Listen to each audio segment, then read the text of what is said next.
green. Are you an ultimate Eagles football fan?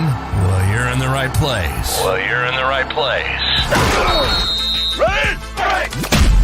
This is Birds 365, hosted by the new Mac and Mac, Jody McDonald and John McMullen. Here we go! Who collectively have covered and talked about more than 50 plus years of Eagles football. Kick off your day with Birds 365. You'll get debate. We love to argue. You'll get the real story from inside the locker room. And you'll hear from some of the great football minds from around the region. You're about to become an Eagles insider. Get in the game. Join Jody Mack and Johnny Mack and join the football community that flocks to Birds 365. Birds 365 starts right now. Welcome to the NFL. Let's go! Let's go! Go!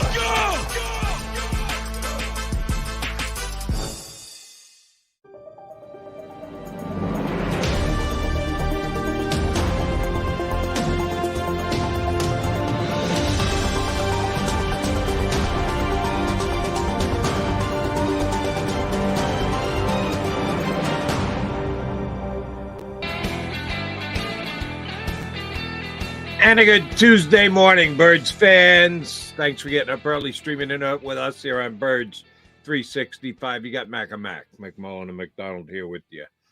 Johnny Mac, a wise man once said, and I'm pretty sure it wasn't Paul Heyman, but you never know, time heals all wounds. The 24 hours that we've had since last when we were on Birds 365 didn't do a hell of a lot of healing, at least not for me. And in listening to Philadelphia Eagle fans in varying ways, you can get opinions, WIP, our stream here.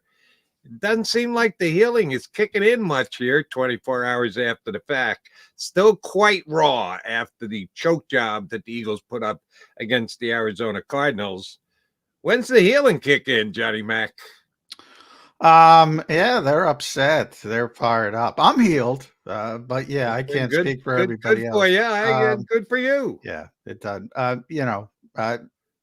Look, I mean, they're not playing well, and people expect them to play well. I think it's as simple as that.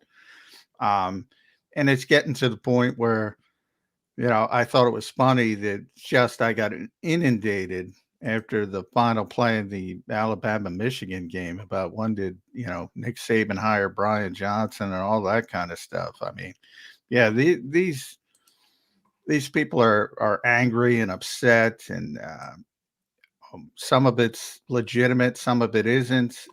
But for the Eagles, it's just about getting rights and trying to get back to a position. Well, crazier things have happened. They could still get the number 2 seed. Very unlikely, but they could still get the number 2 seed.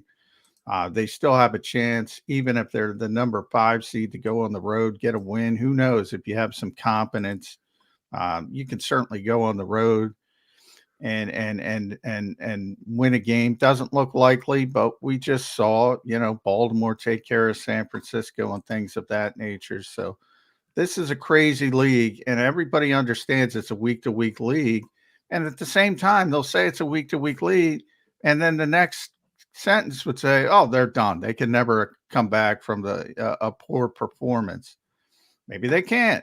I'm not saying they can, but it is a week-to-week league. That part is, and we've seen it throughout the league. I don't think there's any dominant teams. I look at Baltimore and San Francisco. To me, they're clearly the favorites for the Super Bowl, as they should be. And if you had a time machine and told me they lost, I wouldn't be shocked at all. It's somewhere along the line. I'm not saying to the Eagles, somewhere along the line. They just play a bad game on a particular day, get the wrong injury at the right time and all that kind of stuff easily. There's no dominant team. So I don't think it's time to give up, but I can't speak for others. If they want to give up, they can give up. Yeah, some have gotten there quite quickly. As a matter of fact, we can't possibly get it together or even luck our way into success in the postseason. If you don't mind me asking, I didn't get the end of the college game and the Brian Johnson, Nick Sirianni thing. What was What was the point that you said you got inundated on social media about? Oh, a bunch of Eagles fans saying, even a non-fan. The funniest was from our buddy Les Bowen, who said, bad mistake for Saban to let Brian Johnson call the last play because he called a quarterback draw with a game on the line. Oh, so Um, any bad play call is Brian Johnson's yes, play exactly. call. Oh, okay. Exactly. I Exactly. didn't get the point you were trying to make. Now I do. Yeah. Thanks for explaining it to me. Yeah. Sometimes I need to have things And explained. the funny very thing is, simplistically. Tommy Reese, who was the Alabama offensive coordinator, the former Notre Dame quarterback, he's very good friends with Nick Sirianni. So you have that connection as well for the people that want it. And oh, by the way, I don't think it was a horrible play call. I think it was a bad snap. The guy got it back to him underneath his knees. He had to reach down and kind of threw off the timing of the play. But Well, that ruins the joke, Jody. Come on. sorry about that. I didn't mean to do that to you, except it's kind of reality. And the reality is right now the Eagles stink.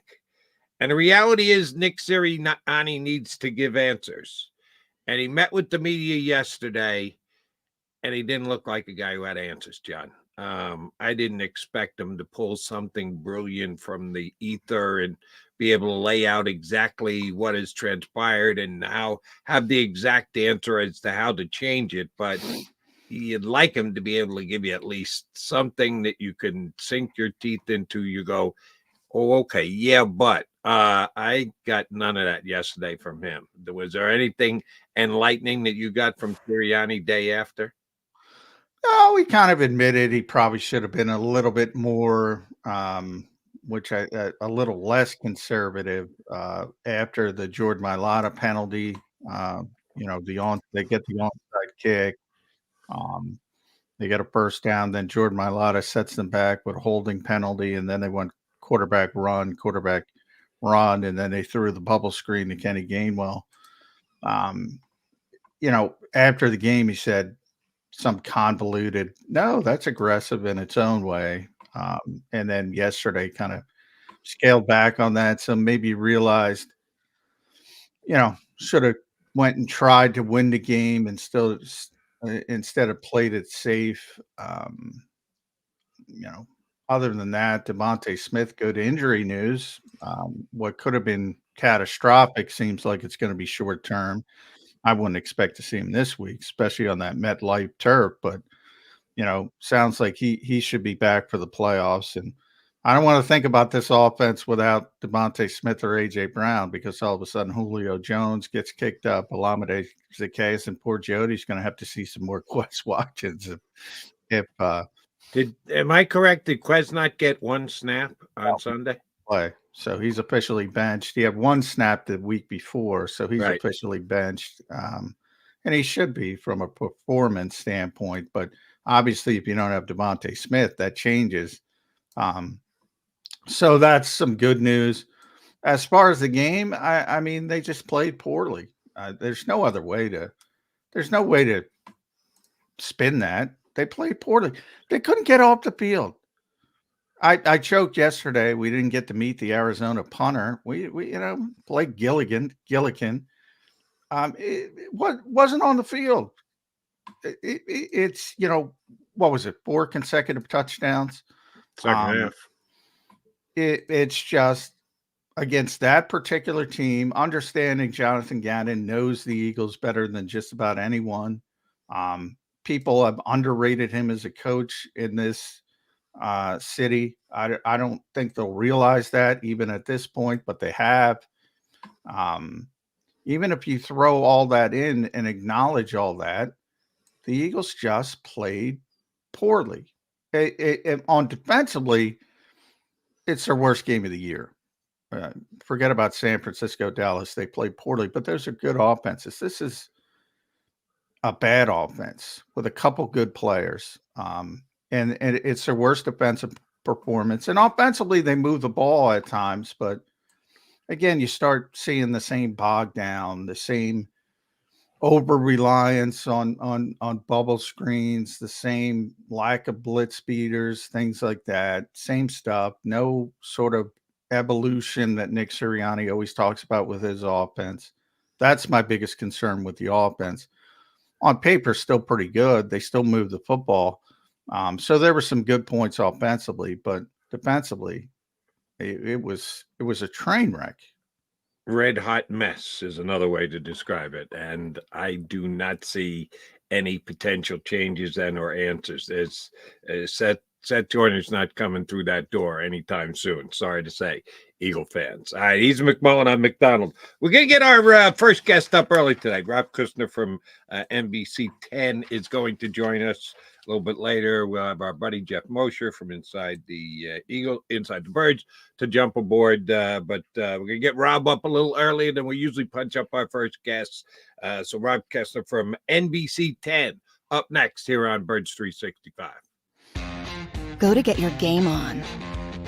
Go for the beers. Go for the cheers. Go for the hit and the hits. Go for the stakes and the stakes. Go to get your parlay on. Go to get your party on. Go for the scene. Go for the screens. Go for the gallery. Go for the win. Go to Ocean. Visit theoceanac.com to plan your visit.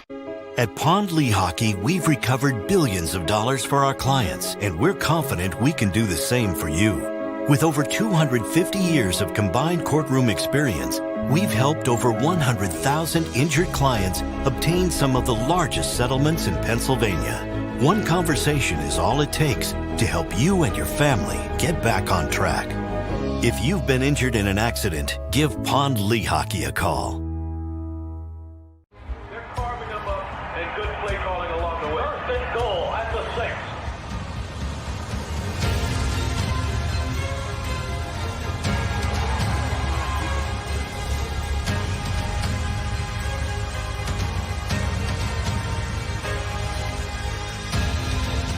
Field of life, First Trust Bank is there for you. Champions on three. 1, 2, 3. Because Philadelphia dreams deserve a Philadelphia bank.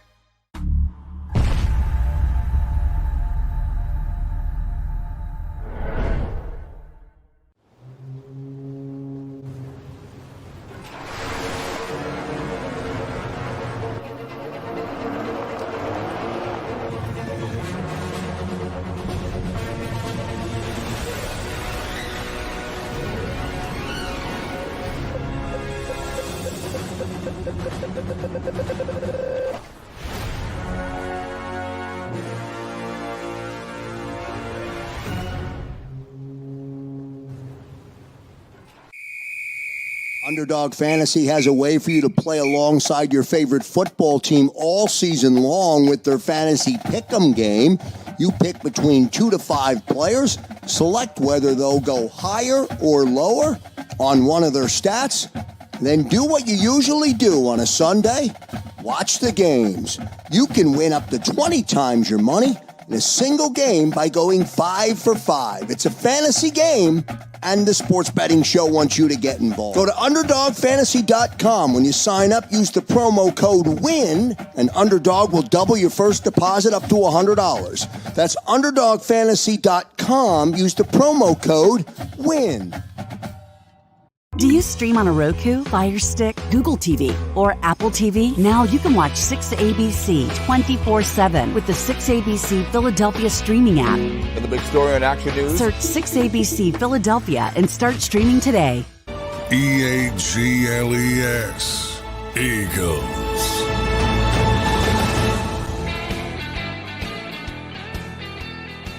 Jody McDonald and John McMullen, you are listening to Mac and Mac here on Birds 365. And for the next 15, 20 minutes, you're going to listen to Rob Kuestner from NBC 10 Sports.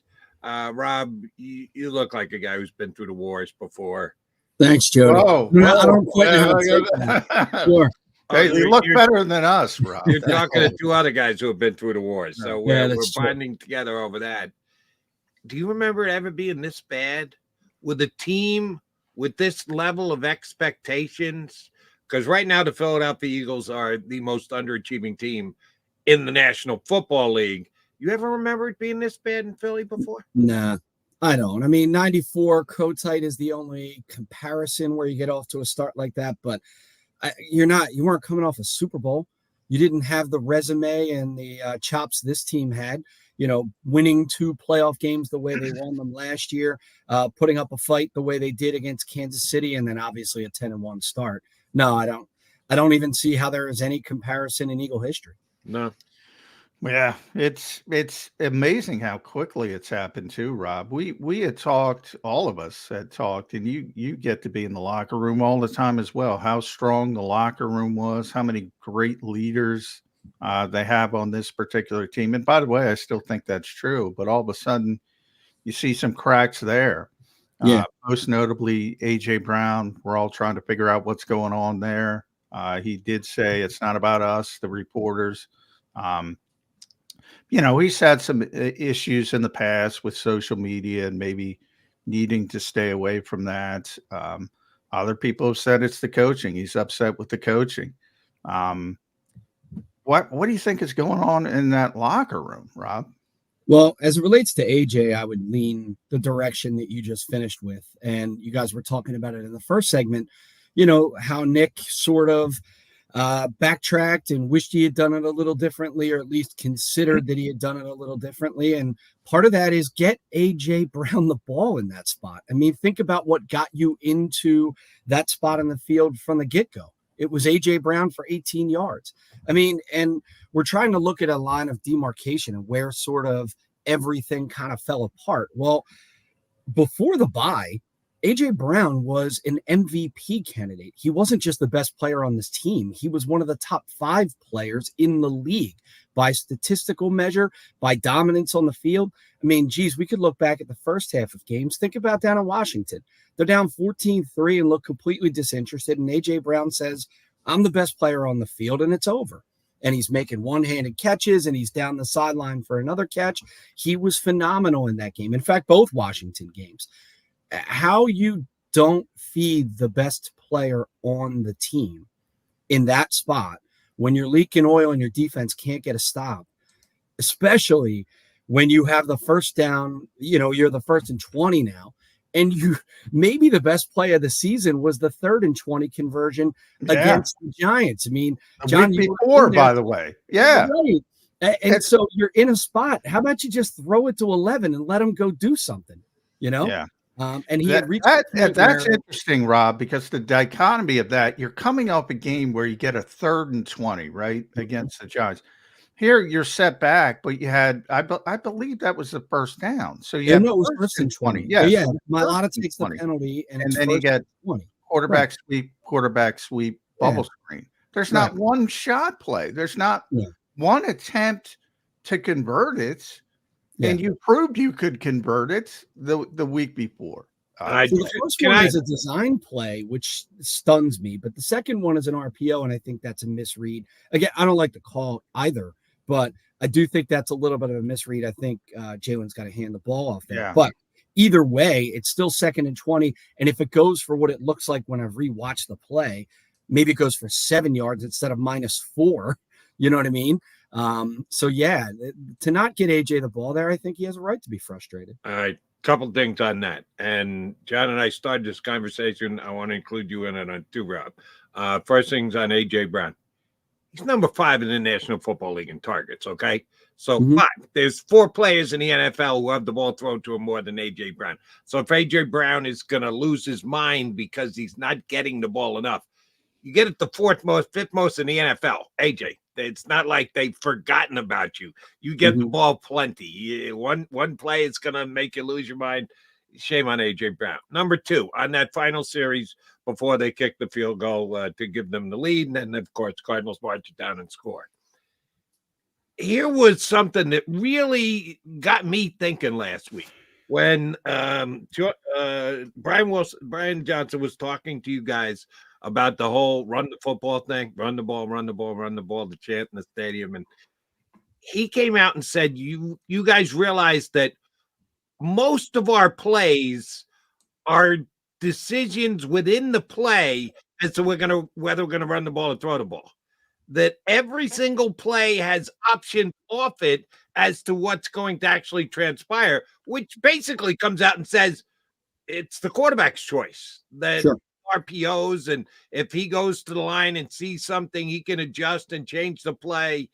he basically put it all on Jalen Hurts. He's the guy who's deciding run-pass ratio and what particular play they're going to run. As you just said, Rob, that second down after he gets the short run on first, that's his call. The 4-yard loss on second down, which puts him in 3rd and 20, that's on him. And I'll say this right here, right now. I guarantee you, as sure as my name is Joseph Anthony Aloysius McDonald Jr., the number one read on the bubble screen to Kenny Gainwell was not the bubble screen to Kenny Gainwell. That was not the number one read. Jalen had just gotten smacked around twice, and he said, I'm getting the ball the hell out of my hands as soon as possible. We're going to kick a field goal. That was on the QB. I can guarantee you that was not the number one read. But he wasn't going to do anything other than get rid of the ball as soon as he possibly could. Are we not scrutinized the quarterback enough with when it comes up short from time to time? And I get it. The offense isn't near as big a problem as the defense. But they put a lot on Jalen's plate this year. Is he just not eating? Yeah, listen, he hasn't played as well as last year, but I do think that's and John pointed this out earlier, partially a result of what they're seeing from defenses. I mean, if you go back even to their very first series of the game when they go 3 and out, Jonathan Gannon knew flat out they were going to go in that spot to run that slant route because that is what the Eagles do when they have to have just 7 yards. Look, forget everything else. Get the ball out. Get the quarterback in rhythm. Let's get 7 yards. He knew it was coming. He doubled 2 guys down to the spot who got to where AJ were before he even got to the spot, and the Eagles had to punt. And he just felt like, okay, I've gotten in their head a little bit. I've made them have to think about things. They're going to have to adjust what they like to do.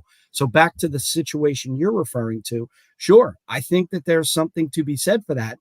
And I do think defenses are doing things a little differently to confuse Jalen, and that's just part of the learning curve that comes with a quarterback that has the level of success he had last year. Teams are going to adapt and figure things out, and he has to do that a little better. But again, I think you'd agree, if you're putting it on a scale, Jalen and decision-making is not really the reason they lost, blew a 21-6 lead to the Arizona Cardinals at home. Right. It's more about the defense. But if we're looking just at the offense. Yeah. No, I hear you. And I want to get back to AJ, though. We talked about a little yesterday. And, this brings AJ into the conversation. Yeah. Shouldn't the Eagles, with the talent that they have, quarterback, wide receivers, offensive line, one of the best, shouldn't they be able to dictate terms? Shouldn't they be able to say, here's what we're going to run? Because I'm hearing a lot from Sirianni and from Hurts that, we're reacting to the defense and we're calling plays and trying to execute plays in reference to what the defense is and how we can best. Can't you just say, here's what we're going to do, and you adjust defense? That they're allowing Jonathan Gannon and his band of merry misfits to dictate to them as to what plays they should be running. Shouldn't they be able to dictate to the Cardinals what they want to run? They should. And I know you guys referenced Seth earlier. I agree with him. I mean, he said multiple times you have to earn the right to throw the ball the way they attempt to. The chunk plays that they try to get are earned because you can run the ball for 7 yards, 8 yards right down your throat. Think about when they hit the only spot in Nick Sirianni's tenure that matches this one. They start 2-5. Everybody remembers the flower and makes the jokes and everything else. But the reality is they ran the ball 50 times against Detroit the next week, right? They ran the ball consistently and pretty much on average for about 47 times for well over 200 yards a game in a 4-game stretch. They could have told you.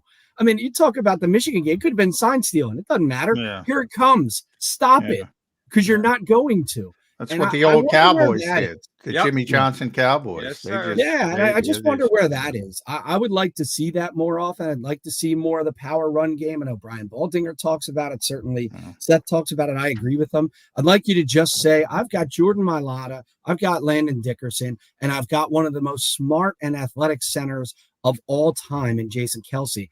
I'm just going to say I'm running behind those guys. You're going to have to move some people that way. And then, oh, by the way, I've got a developing Juergens and the best of the entire bunch and Lane Johnson on the other side. And just say I'm doing that, bring people up, and then give Jalen a little less to do. Look, if we're looking for a reason for why the collapse has been so significant, one of them in my mind is just the amount of stuff being put on Jalen's plate. And I understand why you do it. I understand how you can fall in love with him. But think about the last win of significance before this drop-off. That's Buffalo. I mean, he's making plays to Olamide Zaccheaus that just, if you run them 100 times, they don't work 99. Yeah. And instead, he's rolling left, keep a play alive, boom, throw the ball to a spot. And that's a touchdown that steals a win against a really good football team, and they get the ball in overtime, and he pretty much carries them outside of one DeAndre run down for the touchdown. It's all Jalen. I think you got to take a little bit off of his plate to get the offense a little more in balance and a little more in rhythm. But I want to go back, if I can, to AJ real quick, because I think that's interesting. So are his targets that high? Yes. Are they that high since Kansas City and the bye? I'm not sure they would be top 5 in the NFL. And if I'm in the fourth quarter of a game I have to have and the offense is sputtering a little bit and I just converted on first down and got 18 yards and I'm AJ Brown, I do want the ball because I'm like, I can take us home. We need us to take us home. And John, you were in the locker room, I think, in one of the most revealing interviews of the year. And it's the last time AJ spoke to us, which was in the locker room. I asked him that question. I think I might have ruined the year for everyone. No, he had a very good answer, very involved. He's emotional and he takes this stuff to heart. I mean, listen, I was with him the day after they lost to Seattle. And I said, how much sleep did you get? He goes, listen, man, I slept about 20 minutes on the plane. I have been stewing ever since. I was bawling my eyes out when we get off that plane. I cannot believe we put so much into this. To not come up with a win against Seattle up the way we were, it hurts. Yeah. So, I think with AJ, really has his heart in the right place. I do think he lets his emotions out because he's a younger guy. Yeah, I think with AJ too, it's not about targets; it's about spots. Right. He wants the ball in big spots. He wants to go, or he wants the opportunity to go win a game. I don't think that's necessarily a bad thing, by the way, when you have a player of that caliber who wants the football in big spots. In fact, it's like a basketball player wants the shot at the end. Some guys shy away from that. I was just going to say that. The comparison I'll give you is Jimmy Butler in the Sixer year. I mean, he didn't care about the numbers. He didn't care what happened for the first 3 quarters. Ben Simmons could get his when teams weren't packing the defense and forcing him to play half-court offense, which he couldn't. And it wasn't when Joel Embiid was scoring when the defense wasn't quite as tight. But come fourth quarter, if the game was close, the ball comes over here, and I'll deliver. And that's a huge reason why they were as successful as they were. It honestly is the reason they got 7 games against the Raptors. And I just feel like AJ is very similar. It is not so much about how much, it's when. Rob, I do want to ask you about the defense because we've been talking about the offense since you joined us. And the offense, while it needs tinkering and there is questions to be asked, compare the offense to the defense. And we know the bigger problem is the defense. 4 touchdowns by the Arizona Cardinals in the second half, right down the field. No answer whatsoever. It was all Sean Desai's fault. Then it wasn't because Matt Patricia took over. And Matt Patricia's defense has allowed the Seattle Seahawks and the Arizona Cardinals just to march down the field and get the game-winning touchdown with under 2 minutes to go. So I don't know that it's Matt Patricia's fault any more than it's Sean Desai's fault. They're both to blame.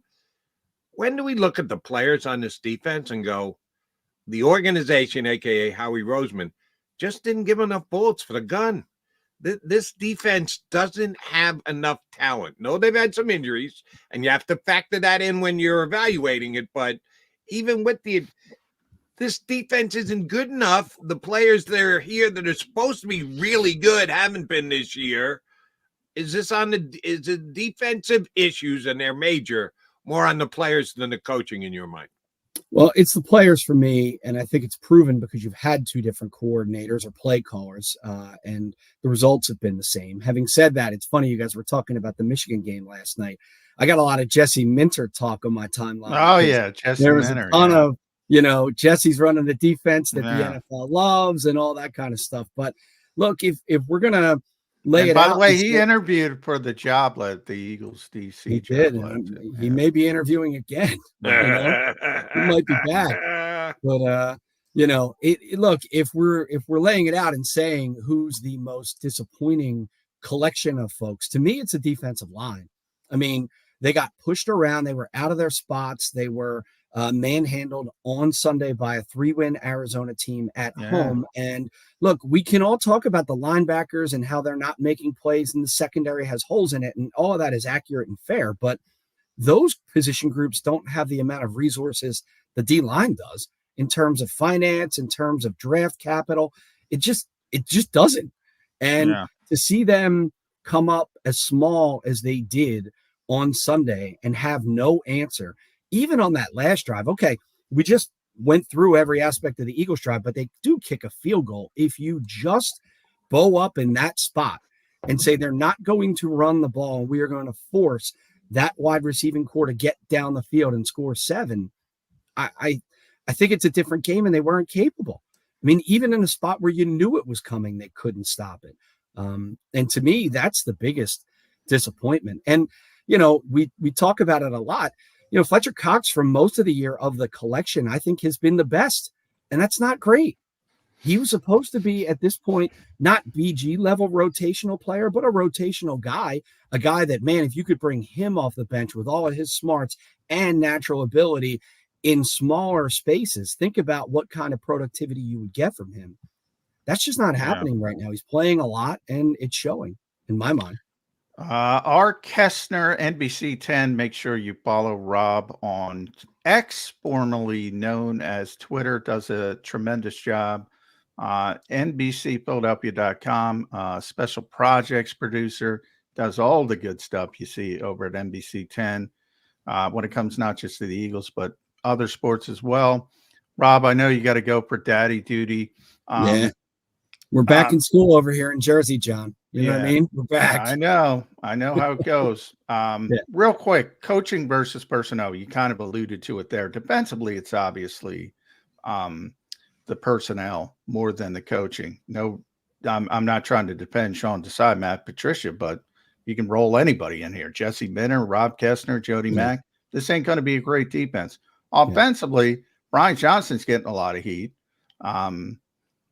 Is that? Do you think that should be, or do you think that should be more Nick Sirianni? Yeah, I would think I think the coaching should get more on the offensive side than the players, because I do think the players have, as we pointed out earlier in the year, I mean, they are in the playoffs because they won 11 games. But if you were to measure them and say, okay, of the 11, do I view this as a coaching win, or do I view this as a talent win? And they won it largely due to the talent assembled. I just think if it's a scale, much more of them go to the talent. Honestly, if I was really being fair about it, the game that I can pinpoint where I say that was really a well-coached, really well thought out plan, both on offense and defense, is Miami. Outside of that, I can't give you one where I was like, wow, that really kind of, knocked Tampa was pretty good. Tampa was good.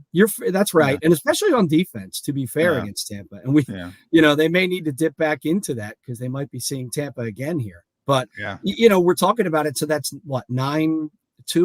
And I know there's probably some things, but, to me, it's been an underwhelming performance on that side of the ball as it relates to the coaching. I would agree with you. I think on defense, it's personnel. On offense, to me, if we're questioning what's not quite clicking, it's more to me about the coaching than it is the players.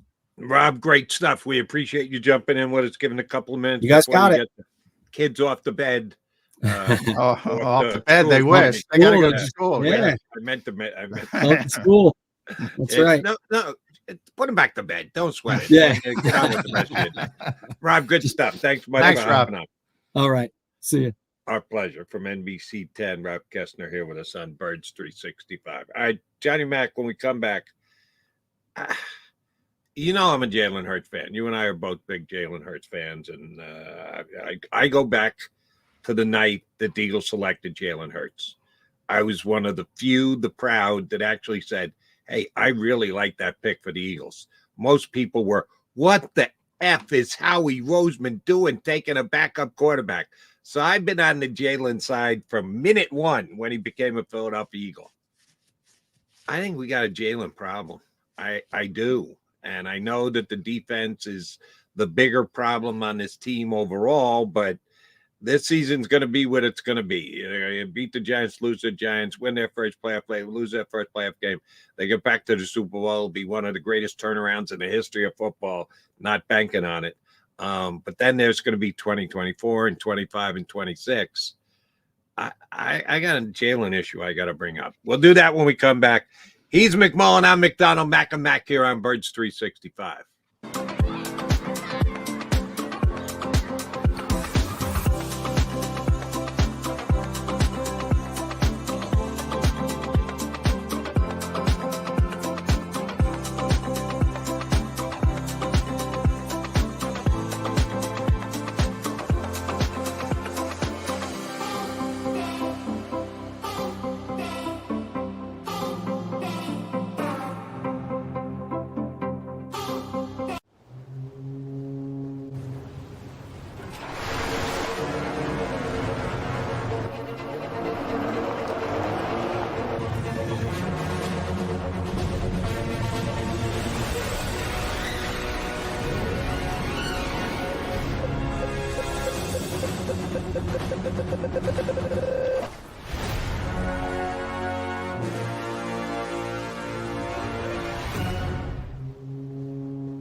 Any professional sports coach will tell you there's no substitution for preparation. At Malamut & Associates, that is a tenet by which we live.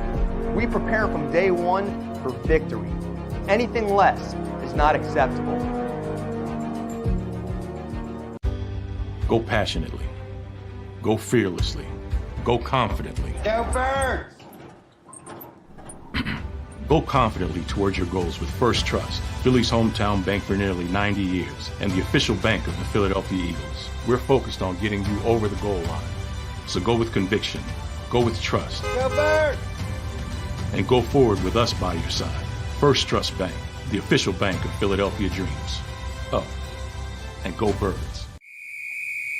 Underdog Fantasy has a way for you to play alongside your favorite football team all season long with their fantasy pick'em game.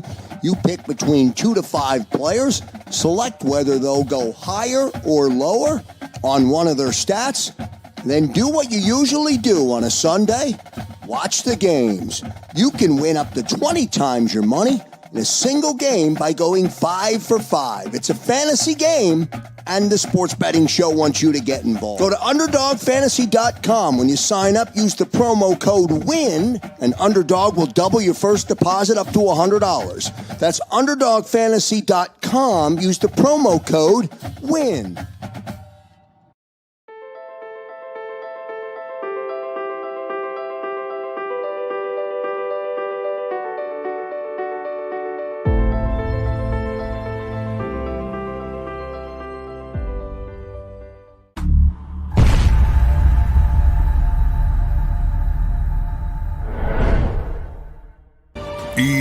EAGLES, Eagles.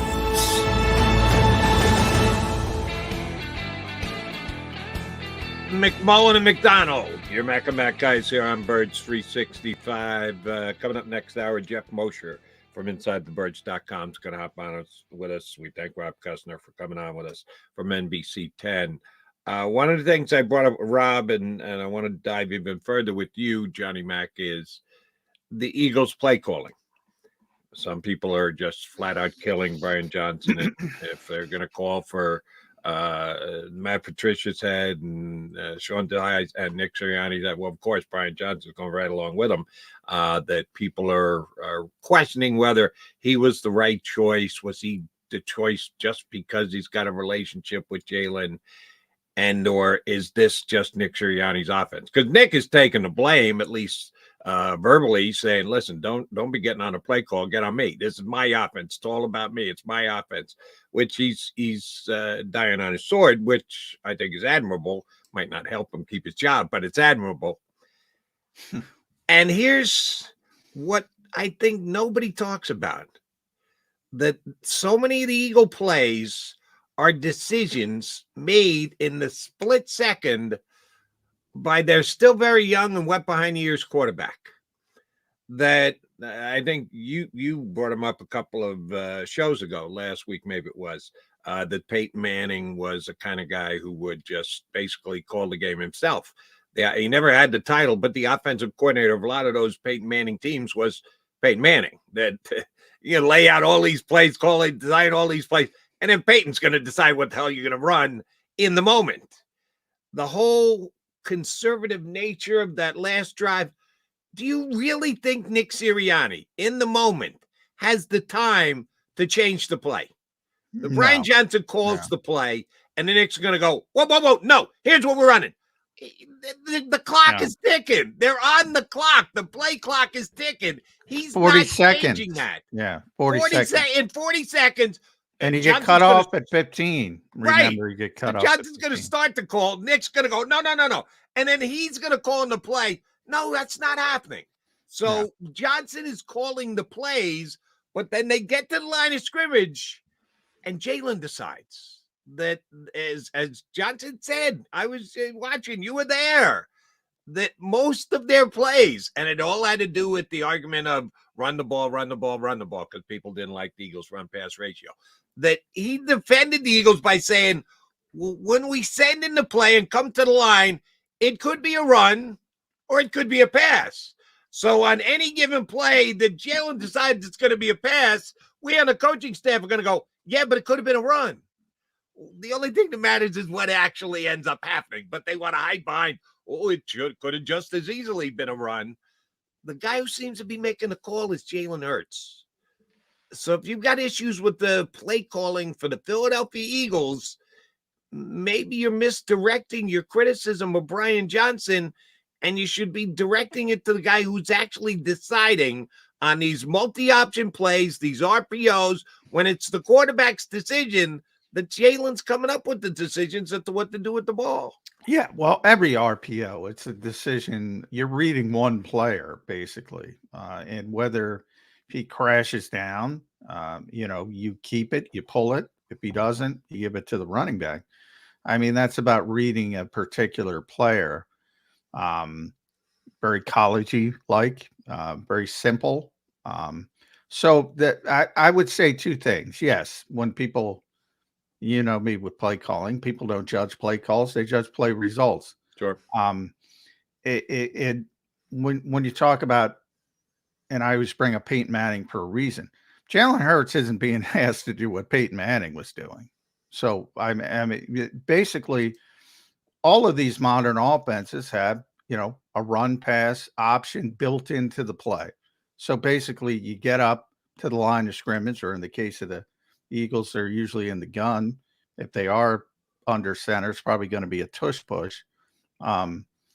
You're basically, all right, where's the free safety? Are they too high?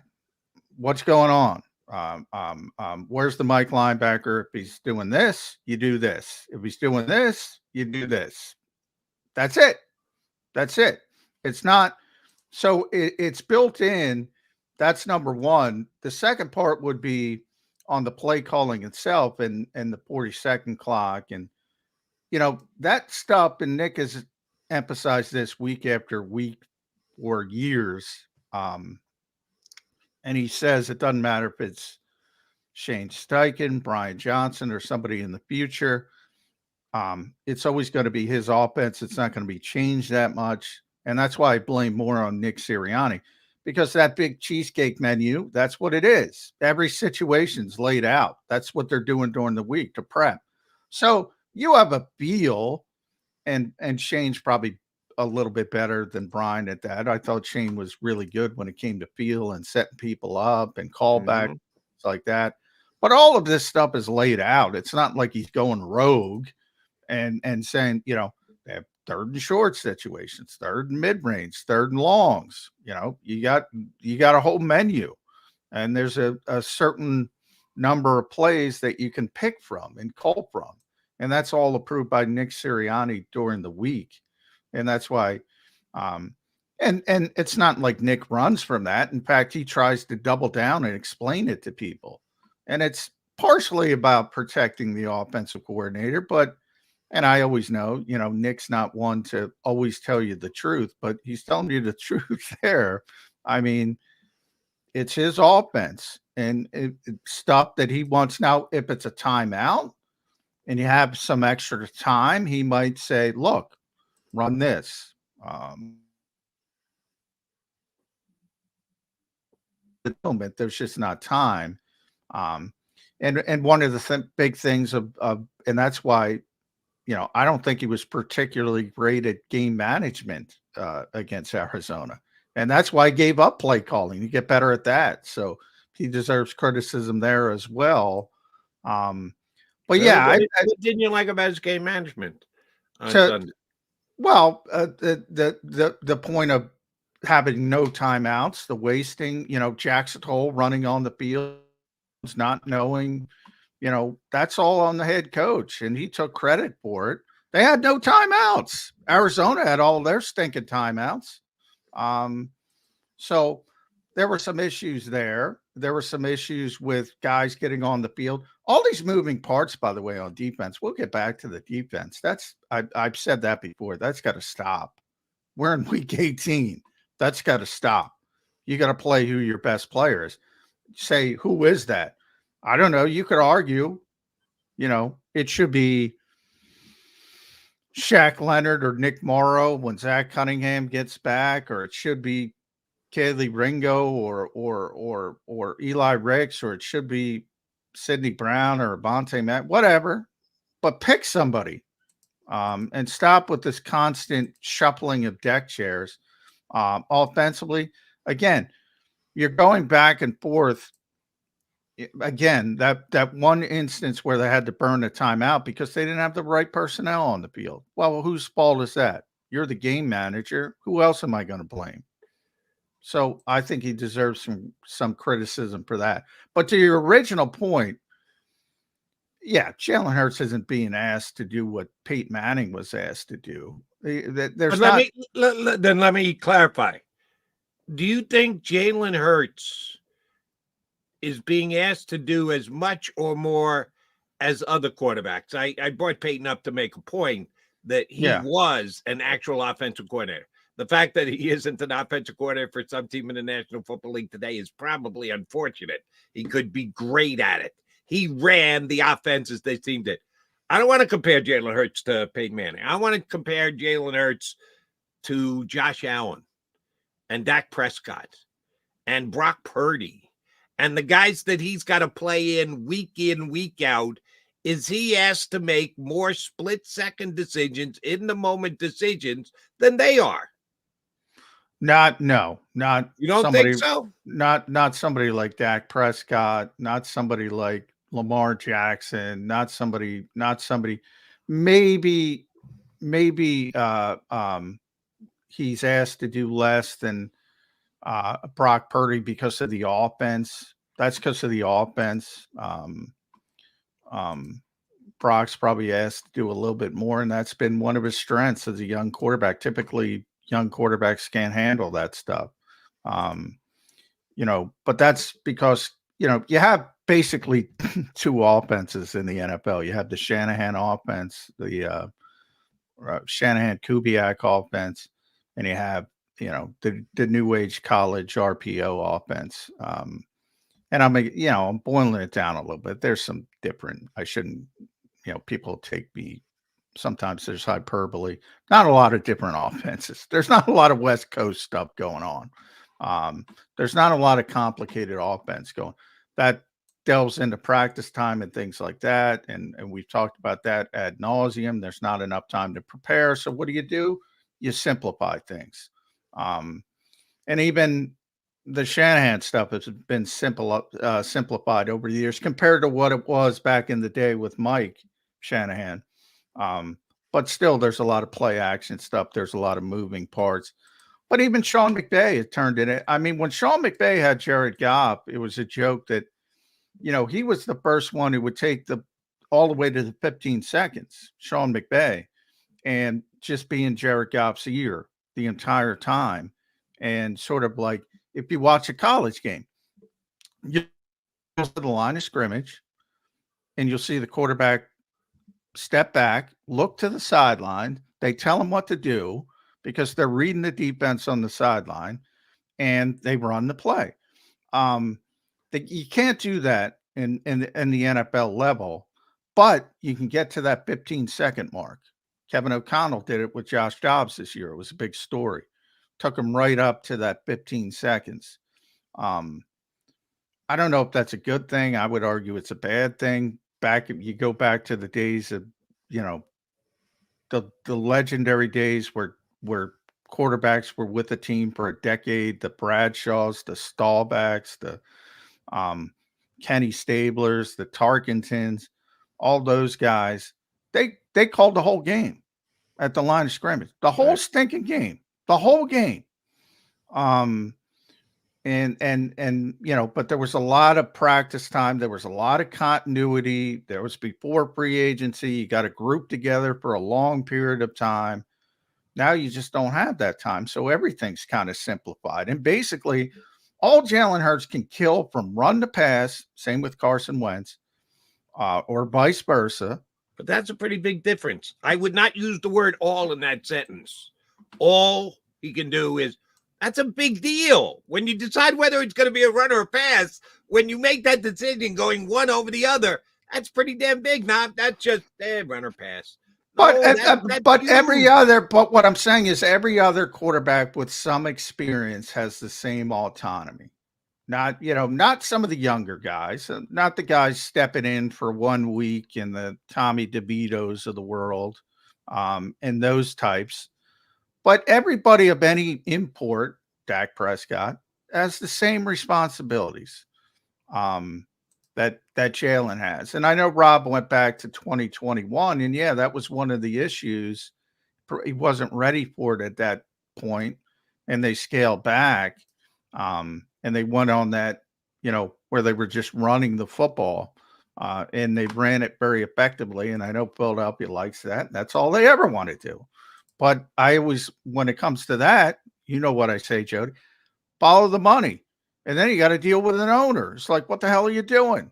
We need a highly effective passing game to win in the modern NFL. And I'm paying a wide receiver $25 million, and I got to pay my other wide receiver, and I'm paying my tight end. And Howie's shopping at the Walmart clearance aisle for running backs. Follow the money and follow the owner. That's what he wants.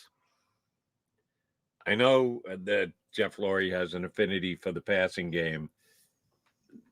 So if and when Nick Sirianni gets fired, and oh, by the way, John, I listened to a lot of WIP yesterday during the afternoon. I was out and about, so I was in the car a lot.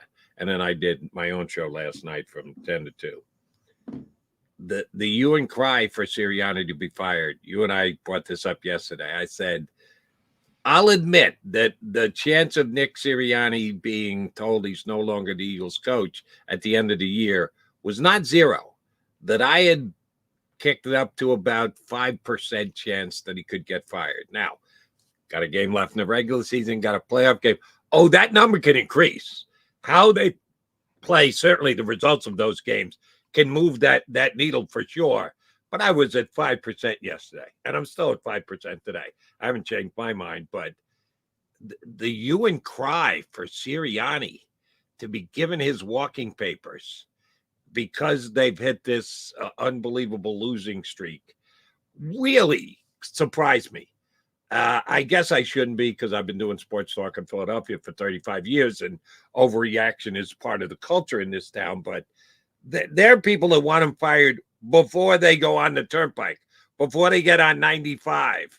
Turn the play calling over to Jeffrey. Let Jeffrey go in, put a headset on. Let him call the plays. Just get Sirianni off that sideline on side. Well, and you've been doing it a long time too. We do realize that Nick Sirianni's made the playoffs 3 years in 3 years, right? It's amazing, Joe. He's been the coach 3 years, and they are going to the playoffs for their third straight season.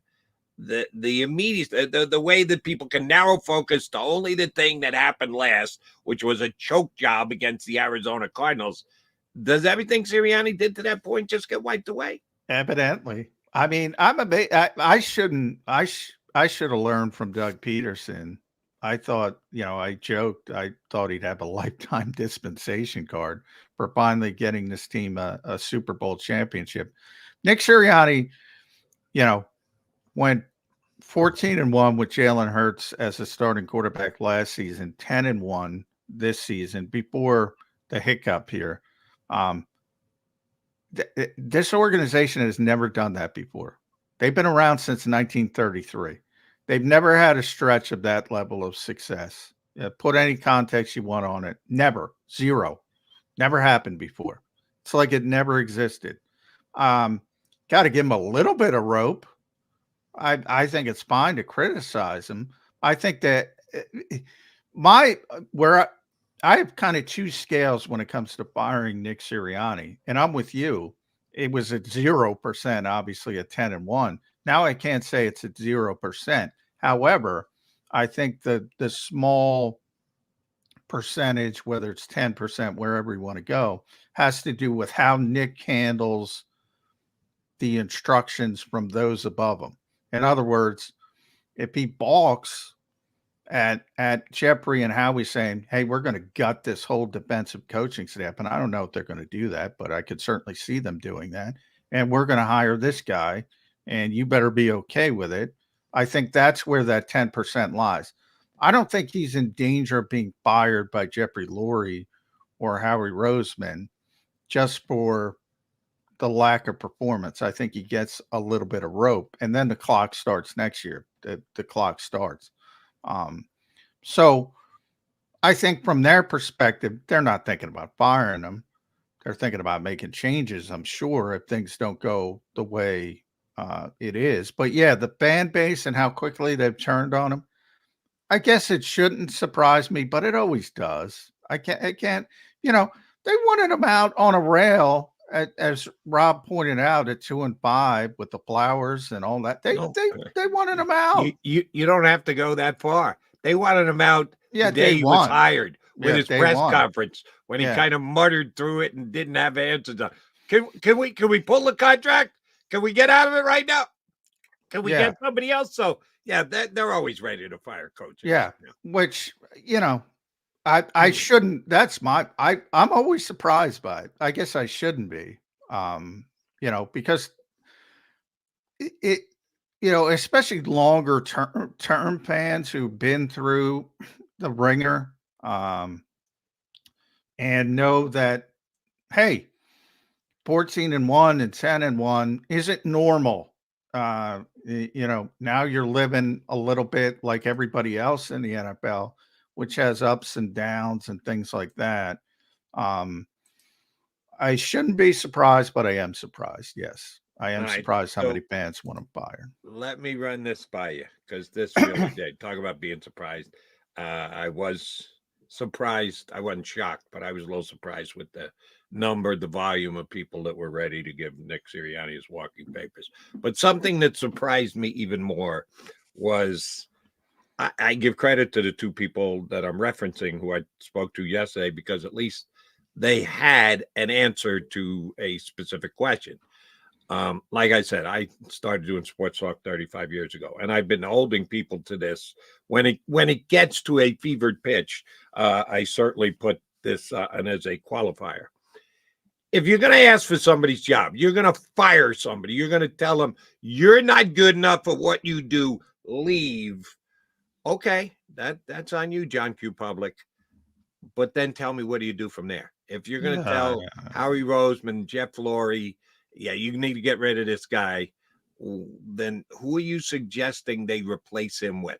And I've had this as one of my prerequisites when I think a conversation has become overblown about somebody giving his walking papers. Okay, who are you replacing with? And when I started that last night on my show, most people had no answer. One did have an answer, and it was funny because I talked to someone earlier in the day, had gotten down the same exact street, which kind of surprised me. So I will make it a question for you, John McMullen.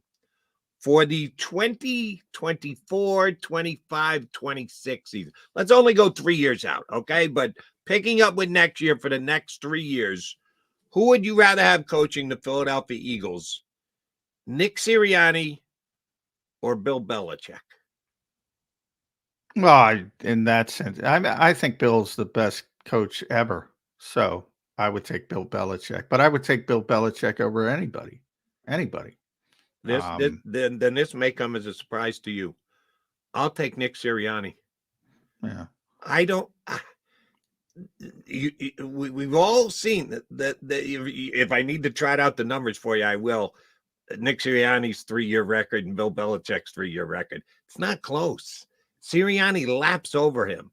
Bill Belichick, the first year that Tom Brady decided to take his act to Tampa, squeaked into the playoffs, much like Nick Sirianni. Nick Sirianni coming out of nowhere, who nobody knew who he was, went to the playoffs, got beaten the first round of the playoffs, same exact as Bill Belichick. You don't want to begin to compare these last 2 years between what Sirianni's done and what Belichick has done. Belichick is arguably the greatest of all time. I also wouldn't turn the team over to Tom Landry these days because he's dead. So I don't think he's going to do a very good job coaching the Philadelphia Eagles for the next 3 years. I know that. But it's at some point you got to say, but what has happened in the most recent past? I'll be honest, and I say it all the time. I think fans by and large, I can't say it enough, way overrate coaching when it comes to talent. When Bill Belichick has bad seasons or bad stretches, he didn't become a bad football coach. When Andy Reid had a bad stretch, he didn't become a bad football coach. It's a cyclical industry that, and it will happen to the Eagles as well. That's one of the points I said. I mean, once you hit the apex, there's only one place to go, and the shelf life that he got out. And yes, Tom Brady's a bigger part of it, but I think people forget when Tom Brady started, there were still people saying, when they got to the first Super Bowl, are you going to go back to Drew Bledsoe? Yep. I mean, he was, just sort of managing managing the game, and he turned into what he turned into, which I think, and I say it all the time, I think Tom skewed everybody's perception. Oh, they won 6. Let's go win 6. Doesn't work that way. It doesn't work that way. So, but he didn't become a bad coach. They don't have he might be a bad GM, and that's part of it. First of all, that is part of it. And that's something you have to consider when you start to think about Bill Belichick replacing Nick Sirianni, which again, he ain't coming then because Jeff's not getting rid of Howie. So he's not coming. B, and that's one of the things he did it once before. If you do that exercise with your callers next time, I would advise you to also add the caveat of understand, because of the way the Eagles run their organization, you're not getting a big name. You're not getting anybody with power. You're not getting anybody who can say, I want personnel power. I want this. I want that. Because the Eagles don't want that. They don't want that. They want the first-time head coach. They want the guy who's going to stay in line. So understand, you're not getting whoever you think. Take Bill out of it. Whoever you think is great. Even Ben Johnson. If you think Ben Johnson's a great coach, you ain't getting Ben Johnson, because Ben Johnson's going to have other suitors giving him autonomy and more and more and more, because he's going to be the Mugatu candidate. I always say Mugatu. If you're a Ben Stiller fan, you'll get that. That's a Zoolander reference. Mugatu would say he's so hot. He's the hot candidate. You go back to Adam Gase. The Eagles wanted to hire Adam Gase. Adam Gase, people laugh at it now. Jody, was the hot candidate. Yeah. The first time. The guy everybody wanted. He came to Philadelphia. The Eagles wanted him. He said, I want this. I want that. And they told him to go kick rocks, and he ended up in Miami because they were just coming off Chip Kelly, and they didn't want to give personnel power to a first-time head coach at the time. And luckily for them, and then they ended up with Doug Peterson. Doug Peterson was like at least their third choice, maybe their fourth choice.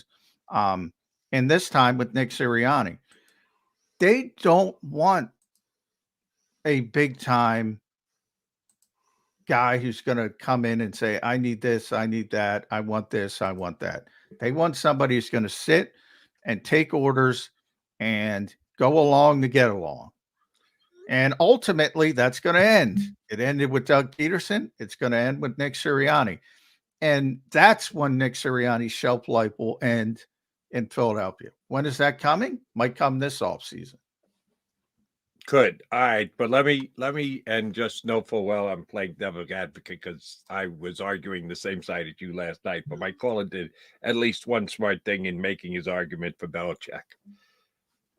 We all know that Jeffrey would have preferred to buy the New England Patriots.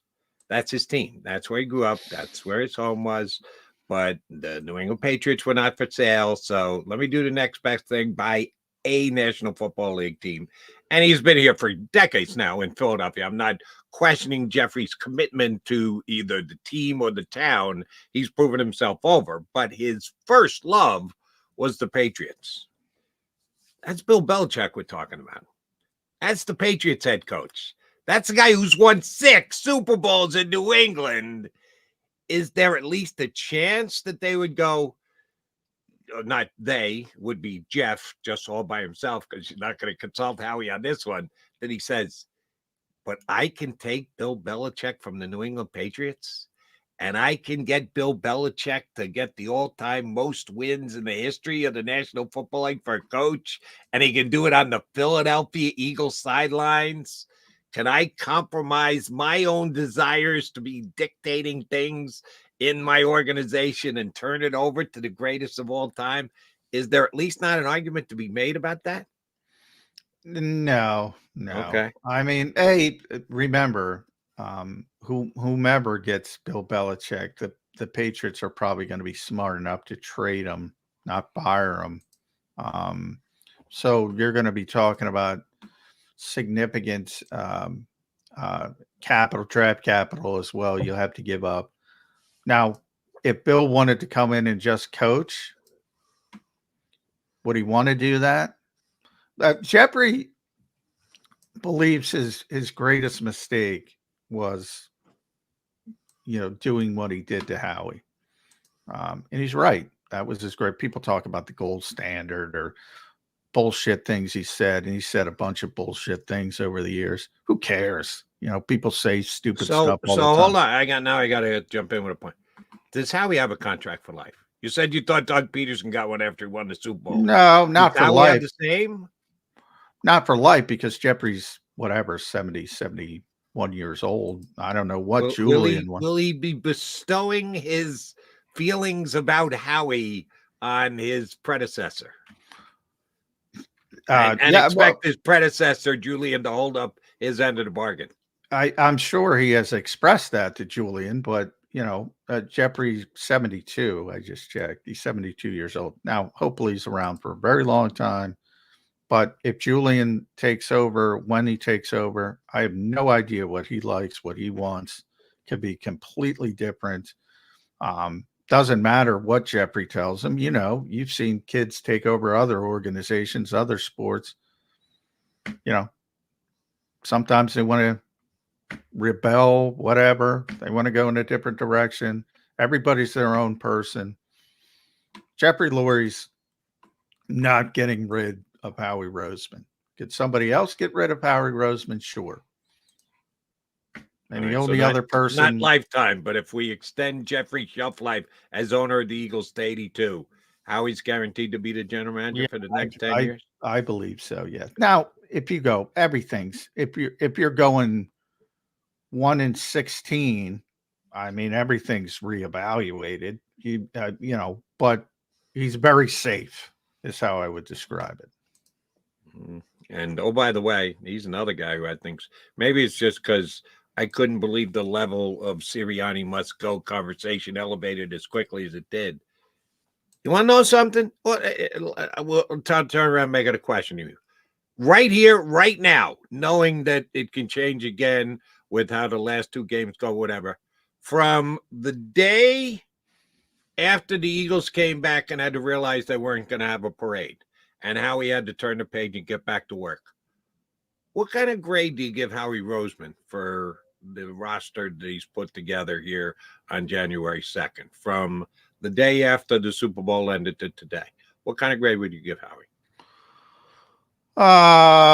B. I would say. I still think he did a good job under the circumstances. What are the circumstances?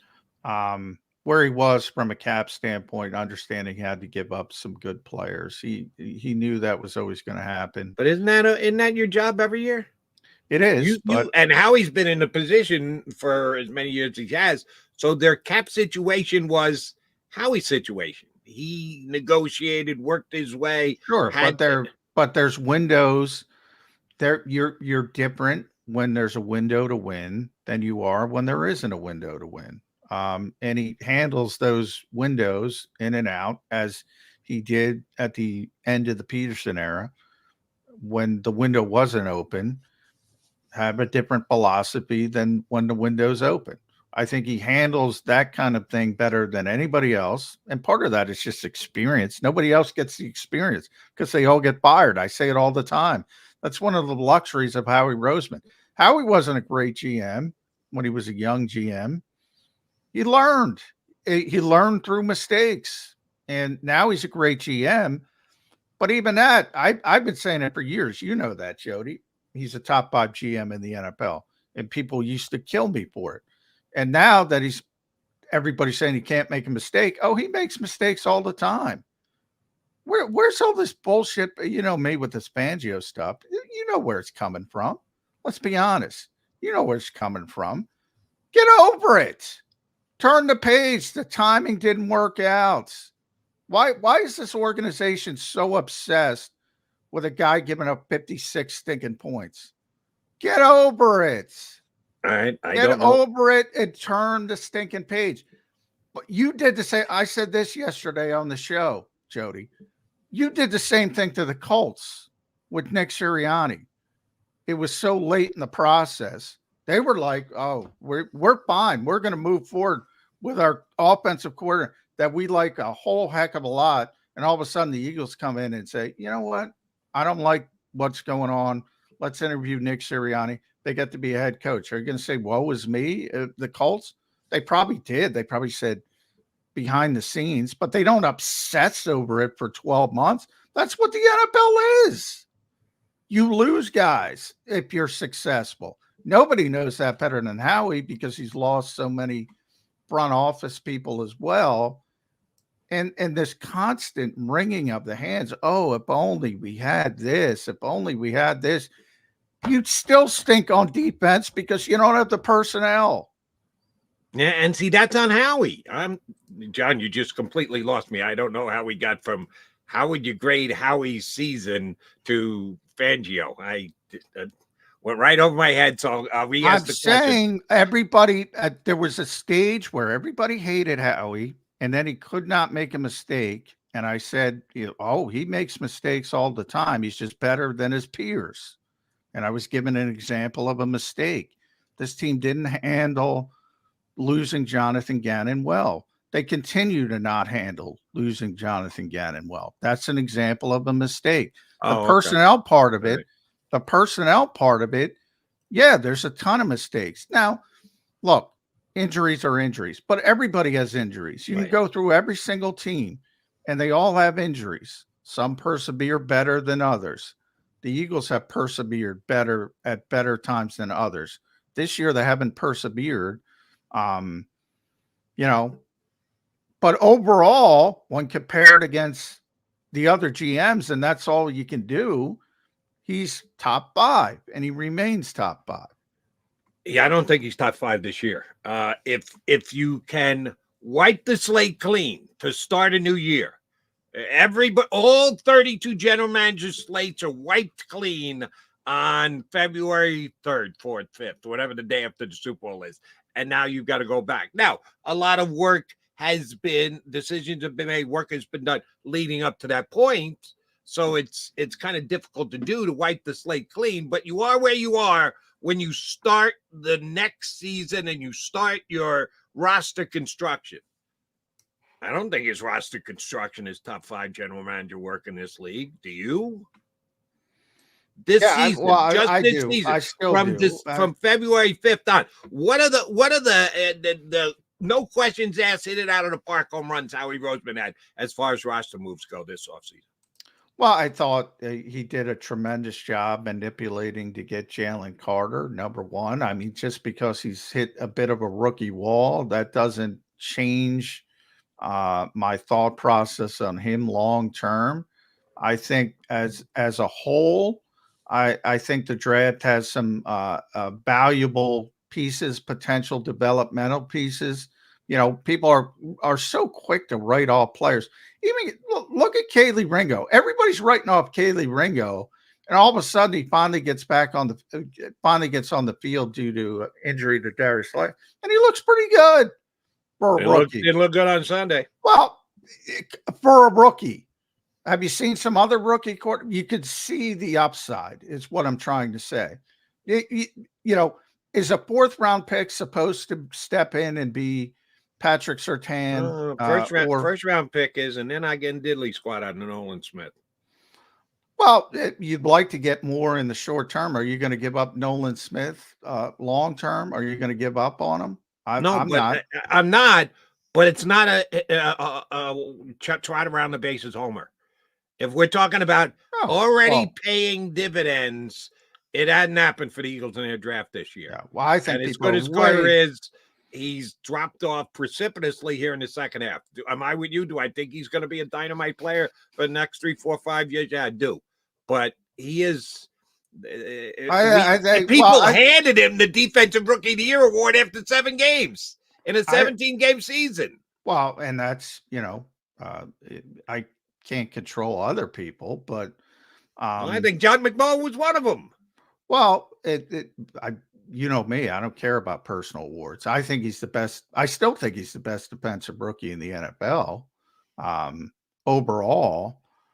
Whether he wins the award or not, we'll see. That has more to do with team success. You know, good player on a good team. Blah blah blah. You know, they still have a top 5 roster as far as talent.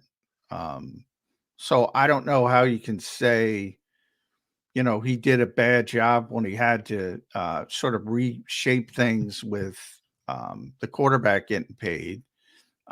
And those are sort of costs of doing business in the NFL. I'm not buying that, John. The quarterback money hadn't kicked in yet. Now, I know you have to make decisions that are eventually going to factor in 2 years from now, but this offseason, Jalen's still on his first deal. They had the ability to upgrade the roster this year, and they haven't. The roster's gone backwards. Look, here's the thing. You know, everything's contextual in the NFL, which I always talk about. And people say, well, it's Howie's fault that they didn't have a lot of cap space, which in theory, yes, it's his fault because he's been running the team for years. But again, they're in a position. Show me a team with a crap load of cap space. Last year, the Chicago Bears. I'll show you a bad team. They're a bad, stinking team, and they're dumping people to get cap space to hopefully do something down the line. There's Sam Hinkie in it, which is not the level of they do it in the NBA, but they're starting to do it more in the NFL. So show me a team with all that cap space that can do and sign all Paul linebackers for $150 million or whatever they did, and I'll show you a bad football team. That's why they're in a position to do things like that. How he builds rosters correctly doesn't mean he gets every personnel thing. He values the right position. He may have gone too far at linebacker. I'm the first one that stands in line. I toggle back and forth depending on who I'm talking with. And the reason I do that is because you have 2 camps. You have the camp that says, oh, he never makes a mistake because they're happy with him and they're wrong. And then you have the camp because you lose 4 out of 5 games and say, oh, he's shit now. No, that ain't the case either. They still have a top 5 roster. They're going through some issues. They need to fix the issues.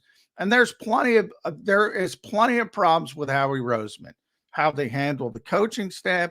I just said how they reacted to losing a coach. All of these issues, there's plenty of issues you can bring up.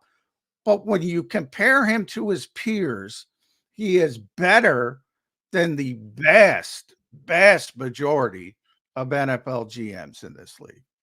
Yeah, you and I see it slightly differently.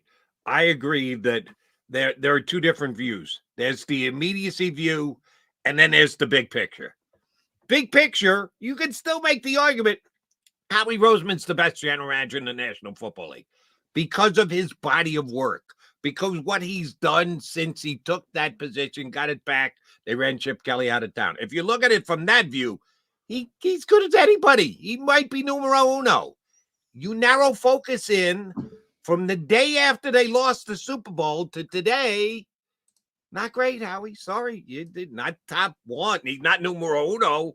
I don't think he's top five. Well, but I'll say this, why, and that's part of the problem with the league, Jody, because they fire young GMs because they look at it from a micro sense and not a macro sense. And I'm not calling for Howie's ouster. I'm just saying I think we should, if we're assessing blame with this team as we sit here today, and one of the reasons why they are in this morass and can't win a game is that Howie didn't do a good enough job with the roster. I'm a big Pittsburgh Steelers guy, and they got 3 coaches since I think 1968. 3 coaches since 1968. All 3 of them have won Super Bowl championships. They're the standard. They got 6, just like New England, the San Francisco. Oh yeah, New England's got 6. Brady's got 7. Yeah, he got Brady's got 7. Every single one of them. Mike Tomlin's never had a losing season. Continuity. And one of the reasons Howie, as I said, we got to get to Jeff Mosher. I see you there, Jeff. Sorry. One of the reasons Howie is better than everybody else is because he's been allowed to get better than everybody else. That's fair. I can't even speak to some of these Jeff because they don't get the opportunity.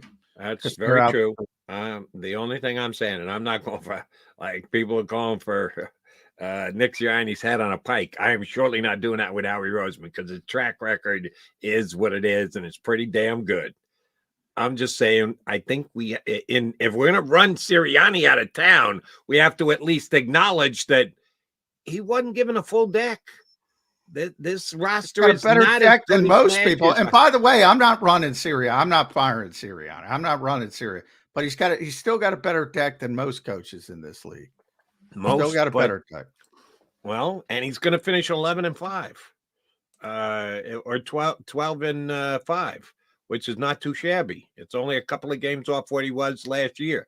So if he's only going backwards 2 games, can you attribute those 2 games to the fact that now he didn't give him as many bullets as his gun? I think you can. All right, he's McMullen. I'm McDonald. We are Mac and Mac Birds 365, and there he is. Jeff Mosher is ready to join us from Inside the Birds podcast and .com. He's up next here on Birds 365. Go to get your game on. Go for the beers. Go for the cheers. Go for the hit and the hits. Go for the stakes and the stakes. Go to get your parlay on. Go to get your party on. Go for the scene. Go for the screens. Go for the gallery. Go for the win. Go to Ocean. Visit theoceanac.com to plan your visit. At Pond Lehocky, we've recovered billions of dollars for our clients, and we're confident we can do the same for you. With over 250 years of combined courtroom experience, we've helped over 100,000 injured clients obtain some of the largest settlements in Pennsylvania. One conversation is all it takes to help you and your family get back on track. If you've been injured in an accident, give Pond Lehocky a call. They're carving them up and good play calling along the way. First and goal at the 6.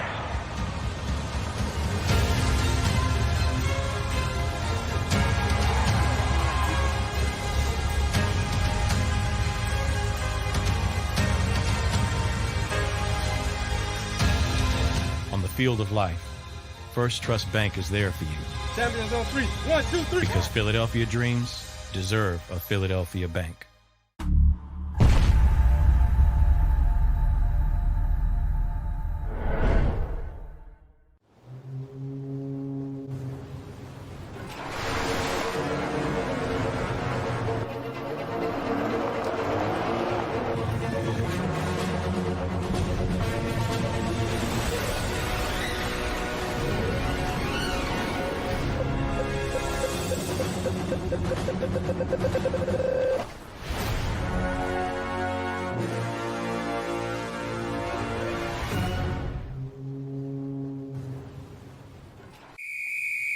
Underdog Fantasy has a way for you to play alongside your favorite football team all season long with their fantasy pick'em game. You pick between 2 to 5 players, select whether they'll go higher or lower on one of their stats, then do what you usually do on a Sunday, watch the games. You can win up to 20 times your money in a single game by going 5 for 5. It's a fantasy game, and the Sports Betting Show wants you to get involved. Go to UnderdogFantasy.com. When you sign up, use the promo code WIN, and Underdog will double your first deposit up to $100. That's UnderdogFantasy.com. Use the promo code WIN. Do you stream on a Roku, Fire Stick, Google TV, or Apple TV? Now you can watch 6ABC 24/7 with the 6ABC Philadelphia streaming app. And the big story on Action News. Search 6ABC Philadelphia and start streaming today. EAGLES, Eagles.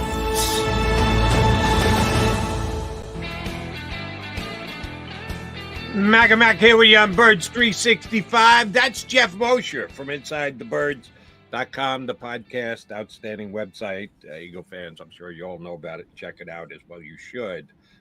Jeff Mosher, Happy New Year. How was your New Year? I had a great New Year. How about you guys? Wow, it's early. It's too early to tell, Jeff. But I did have a happy New Year's Day. So good to see you, bud. Saw you in the green room, seeing me and Jody go back and forth. Where are you in this sort of? I'm surprised how quickly it's gone downhill for Nick Sirianni and how many people forget about poor Brian Johnson. You know, they might got the defensive coaching staff, but things continue going down this negative route. How surprised are you about how quick people are questioning Nick Sirianni after this run? I'm not that surprised. Only because we live here. We've been here for many years. We know that a 2-game losing streak is just unacceptable. And I think what feeds into, you and I and Jody, as reporters or media, we always kind of say fans get a little out of hand when you lose a couple games and you want we make the joke, fire everyone, right? Like, come on. But the organization itself, I think the organization itself has sort of sent sort of impatient messages at times from firing Doug Peterson just a few years removed from the only Super Bowl wins. You know, we can go back and debate whether you do that or not. But even before firing Doug, firing his assistant coaches, forcing other the whole saga of what goes on up top of the organization. And that seemed to have subsided a little bit. But, you never really know until adversity hits how an organization is going to react. And, I thought what happened with Sean Desai and Matt Patricia was the first sign of yet another bout of impatience. And even other things that have happened on the field, personnel moves, things you're seeing sort of reflect an organization that right now is trying to throw some crap against the wall to see if it sticks. And it's not sticking, So I'm not surprised, because I think the organization at times like these gives off the impression that it flies by the seat of its pants and just tries to rectify wrongs and finger snap, and doesn't let the process itself play out. All right, so let me try and tie you down on that one. That's interesting. The organization. So I'm going to use the organization for my question. They like to tell us, and this is not the Eagles, this is not just football, this is every organization in all the sports. They all like to use the word collaborative, that a lot of things are done collaboratively, that it's the general manager and the coaching staff and the owner works with the general manager, who turns around and works with everybody else. So if you're asked the question most of the time, well, it's a collaborative decision, collaborative way of doing things. How collaborative was the Sean Desai firing? How much of a percent are you just putting on Sirianni's doorstep because he said it was him? Or do you believe that there was influence from above and from others? Well, I mean, what I know is that it wasn't just an idea that Nick Sirianni had one day. I mean, there were concerns about how the defense was performing, obviously. I know Howie Roseman was also concerned. And from what I understand, they were on the same page with this. They felt like a change needed to be made. And usually if Howie's on board with something of that nature, then he's often a mouthpiece. I'm not saying I know this for a fact. I'm just saying he is often a mouthpiece for the owner. And the owner is very involved on a week-to-week and a day-to-day basis. So that kind of move, from what I understand, was made collaboratively. And Jody, I don't think they're lying when they say they're a collaborative organization. I think that's interpreted different ways. Some organizations don't want that much collaboration. An owner hires a president or a GM hires a coach. Like, there doesn't have to be 7 different people who have to have their input on this, right? But the Eagles are not like that. It's always been an organization where, most of the big moves start at the top, whether it's the owner, GM, or the head coach, or all 3 of them. And like we just talked about in the Doug Peterson era, there's some times when those 3 people aren't seeing eye to eye, and it leads to moves that are made that not everybody agrees with. But as far as this one, while I viewed it as a very unorthodox move, I think you should have just fired the guy, like most organizations do. And not that I advocate for anybody losing a job. I'm just saying, what Sean to stay in that position? If you're not happy with his work, just fire him. What is the point of having him watch Matt Patricia coach his defense and do it poorly, by the way, at this point? So to me, that's very unorthodox, and the organization that's operating a little bit on its history of making good decisions and not actually making one in the current moment. Yeah, I mean, Jeff, I was told that it first came up during the bye week where the Eagles were starting to mull some kind of change with the defensive, with Sean Desai, the defensive play caller, defensive coordinator, whatever you want to call Matt Patricia now. And they were 8-1. I mean, did this team just buy into the expectations? And maybe that's not the right term. Did this team wither under the weight of the expectations? Because, the defense wasn't impressive at times, and they don't have the personnel to be impressive at all times. But 8-1 is 8-1. You don't fire coordinators when you're 8-1, or at least you shouldn't. Did they panic? Right. And they ultimately fired him at 10-3. Yeah, and the funny promoted him, should say. Right. And the funny thing is, if you go back to the bye week, that's really only a couple of weeks removed from a really excellent performance against the Miami Dolphins. So who have an explosive offense, and they held to, I think, 17 points in that game. And even that Dallas now, granted, game like a lot of bye. Yeah, go ahead. The Dallas game before the bye, they didn't give up many points. A lot of those games. Yeah. Correct. And, like a lot of those games earlier, the Miami game and the Dallas game, there were some opportunities that just, were not considered by the other team. Not because the Eagles were so great, but just because of a drop ball here or a fumble there. But nonetheless, it's unorthodox. I don't get it.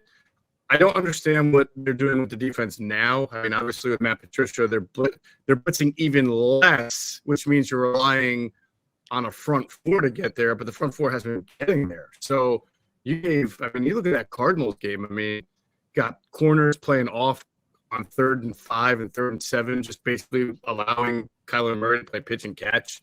You go back to the Seattle game, man defense with no pressure on a 3rd and 9. So you didn't even speed up the quarterback's clock, and you gave him a chance to throw that touchdown to Smith and Jigba. So I don't know what they think they're doing, but here's the thing. To answer your question, I also don't want to start to put I know the funeral is being given for the Eagles today and the eulogy and all that, and I get it, but I don't want to get to that point where I start making long-term conclusions about this person doing a bad job, this person sucking, this thing being over until it really is over. Because again, this organization was 10-1 at one point. So could they turn it around? Could Zach Cunningham and Darius Slay help the defense just enough so that they are more competitive? Sure. I don't think they're the best team in the NFC. I haven't thought that all year. I thought the 49ers were going into the year. but I don't want to put the kiss of death on anybody. And then, you know, all of a sudden we're all look like idiots after the Eagles go to the Super Bowl or something like that. But I definitely get the sentiment and I understand the point. All right. There will be major mistakes if they don't go to the Super Bowl. All right. Very specific question for you. How much does scheme affect the ability of edge pass rushers to get sacks? Is he freezing up on us? Well, it depends on which edge rushers we're talking about, right? I mean, I'm put Micah thinking in Parsons in general. any scheme. Yeah, Mike is. I think so. I think I get your question, right? You got Hassan Reddick dropping into coverage. Why would you? Well, I don't think the plan was to have him drop into coverage that much. I think the Cardinals and Jonathan Gannon outcoached them and wisely sped up their offense when they caught the Eagles in 5-man fronts and forced the issue with 12 personnel. But I mean, obviously Hassan Reddick is the type of guy who needs to be unleashed on the quarterback because he's not the kind of guy you want dropping into coverage. And he's also been a liability at times against the run. So if he's not getting, if you're not moving him around, if you're not stunting, if you're not twisting with this guy, if you're just putting him in one spot and having him rush the passer, you're doing it wrong. I think that's been a big issue, especially since Patricia took over. The defensive line no longer does line games or movement. It seems like they just line up and try to rush the passer, and that has not been a recipe for success for them this year. And even in the past when they were great, you saw them doing a whole lot of more line movement. Yeah, that's certainly true. And I don't have a problem with Hassan dropping. You know, I always compare it to a pitcher, Jeff. You know, Nolan Ryan doesn't throw all fastballs. Occasionally you go the Dom Capers route. That's why the zone blitz came in here. You're trying to fool the quarterback. It's not like you're telling Hassan Reddick to go cover a tight end. You're trying to accomplish something. Now, maybe they did it a little bit too much last week, but I don't have a problem with it in certain situations. The defense as a whole, here's what I have a problem with at this stage, and we're week 18 now, Jeff. There's too many moving parts. Decide. I get it. The injuries you mentioned, Slay. I don't think he's going to play this week because it's MetLife and the crappy turf, but he should be back for the playoffs. Zach Cunningham was close last week. He should help. But, you know, if it's Ringo or Ricks at cornerback, pick the best one. I don't care who. If Babonte's ready to go, why is Sidney Brown still rotating in the slot? Why is Nolan Smith with Nick Morrow back getting Mike linebacker snaps? Why? Why the three safeties? Look, To me, this defense needs to simplify, play fast, cover to it. I've argued. I hate that defense, but to make these guys play as fast as possible and maybe get the incremental improvement to where you can start winning football games again. Yeah. I think you and I are in the same thought. When I said they're throwing stuff against the wall just to see if it works is exactly what I was thinking when you mentioned playing Nolan Smith at Mike linebacker in certain 5-down fronts. I mean, why this late? Why now? What are you expecting? Do you think offenses are not going to see that and then check into plays to try to either put him into coverage or run at him? It's not like he was doing a great job even as a run defender when he was on the edge. I mean, this guy was getting blocked by Gabe Davis in the Buffalo game. So, again, why would you make Bradley Roby inactive when he's one of your few corners who can play the inside and the outside and has experience and maybe on third down isn't going to play 10 yards off the way Eli Ricks did on the first couple of first downs. So I agree with you. I thought it was surprising that they deactivated one of their more experienced corners with versatility to go with the two young kids while Slay was out. That didn't make sense to me. All right. I don't know Nick Sirianni and his deep thoughts moments. I don't know if they come when he's in the shower. Maybe he's when he's in the bathroom doing something other than showering. Maybe he goes out and takes a walk with the dog. But at some point yesterday, Nick Sirianni was in deep thoughts. And the number one priority for Sunday against the Giants has to be win the game. We all agree on that. But they need to do more than that. What would you advise Nick Sirianni, Jeff Mosher, as the thing they have to do above and beyond just winning the game. If winning the game is number one, which it has to be, okay, what's the next most important thing the Eagles must accomplish against the Giants Sunday at MetLife?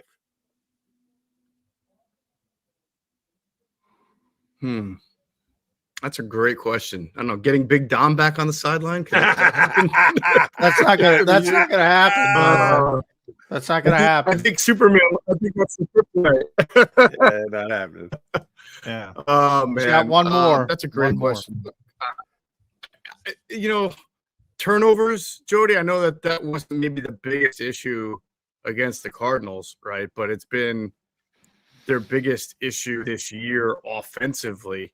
I'm not going to, defensively, I don't know if there's a fix. I don't know if there's anything that Sirianni can do that's not his specialty, but this team has to score a lot of points to win games. So that part is on him and his offense. And again, you can't fix certain things overnight, but ball security, I always think play design, people talk about play calling. I think play design is a little bit more of an issue. I think it's clear to me talking to people around the league who watch Eagles tape that what they're doing now is similar to what they've done in the past, and they win on talent. But when you face good teams or teams know what you do, like Jonathan Gannon, they're able to sit on your routes a little bit. So you may want to stay aggressive. I thought he was pretty conservative there on that final drive against Arizona, playing for the field goal. Turnovers, yeah, get your team to stop turning the ball over, and you give yourself a lot better chance to win. At Jeff P. Theoretically, Mosher, go ahead. I was just saying theoretically, because now that I think about it, the Eagles probably are on the low percentage of teams to have a interception return for a touchdown at home against a team that they were favored to win by double digits and still lost. Yeah, that was a great play. Not a great interception. It was kind of a miscommunication between Kyler and Higgins on the outside, but once Sidney Brown got that interception, man, that was impressive. Showed off the athleticism and what he can do. I like Sidney Brown long term. They're getting through some of the startup costs, so that's one of the positives. At Jeff P. Mosher, make sure you follow Jeff on X, formerly known as Twitter, InsideTheBirds.com, with our buddies Adam Kaplan, Andrew DeCecco. They do a tremendous job over there. I'll leave it with the offense and blitz beaters, Jeff, because that's one of the most frustrating things about this offense to me. They're basically top 10 in every meaningful category. So I think some of the struggles are a little bit overblown. But, man, they don't have the typical hot routes, they sort of answer blitzes with another bubble screen. And in this part in Nick Sirianni's evolution as an offensive guy, you mentioned play design. There should be more. There should be more evolving than there is. I think that's a legitimate criticism. Agree or disagree? Yes, I've actually thought this was an issue even when they were successful last year and year before. It just seemed like, they avoided 3rd and long quite a bit last year because they were up in so many games. But I do think when teams come after them, they have some really strange route designs and route concepts. And I've run it past some people who played both offense and defense in the league, and they've echoed a similar sentiment. It's one thing not to have hot routes. I get people say you got to have hot routes, got to have hot routes. Well, when you have hot routes and the defense knows it, then they will defend you so that you do throw to your hot route, because that's usually short of the sticks, right? Yeah. So, but you have to give your quarterback outlets to get rid of the ball quickly in the face of blitzes. And what we don't really know is, does Jalen not change the plays enough? Is it the play calls themselves? I think this is something they have to really look at in the offseason as they see teams have caught up to what they do. And just their overall offense, John. I think that it can be when the offense is good, it's because they have really good playmakers, right? But we've seen throughout the history of the league, the truly elite teams that can be good. You mentioned the Steelers, right? They change personnel all the time. Steelers go through different wide receivers, different running backs all the time, right? But they had a baseline level of success because of the offense, because of the quarterback. So, at some point, I do think as this team continues to grow, if they're capable of it, they have to get away from being a simplified RPO centric offense and get a little bit more conventional. Now, if they don't believe the quarterback can run that kind of offense, well, then that's an issue. But I think they at least have to find out. And if you find out that he can't, that he doesn't work that way, then that's a conversation you have to have for maybe this time next year down the road. But I don't think you can continue to run the whole Chip Kelly idea of running the same type of scheme, but you just build a different route concept here and there and expect that to work. At some point, you have to function like a 2023 offense on third and long, third and medium. You've got to have your sort of, well, Nick Sirianni is a West Coast guy. You got to have your West Coast route playbook there ready to go. All right, G-Motion, it may have already happened. Don't know what time A.J. Brown was considering reporting for work today, but at some point he's going to walk into the building. How is that handled? Is it just business as usual and everybody just goes about their preparation for the Giants next week? Does his best friend put his arm around his shoulder and say, let you and I just have a little friendly conversation? Do you have an intervention with Nick Sirianni and Brian Johnson and Jalen Hurts? Maybe you bring Smitty in on the crutches as well. Go a little sympathy route. Look at what happened to this guy. You got issues. You think you got problems? Look at him. He's on crutches. How do they handle A.J. Brown when he walks in the building? Nick seems to have a good pull to deal with his players, and it's not like A.J. Brown. I mean, A.J. Brown just didn't talk to the media. I know he's put some stuff on Twitter, but he's not like, we're not putting him in Terrell Owens category here. No.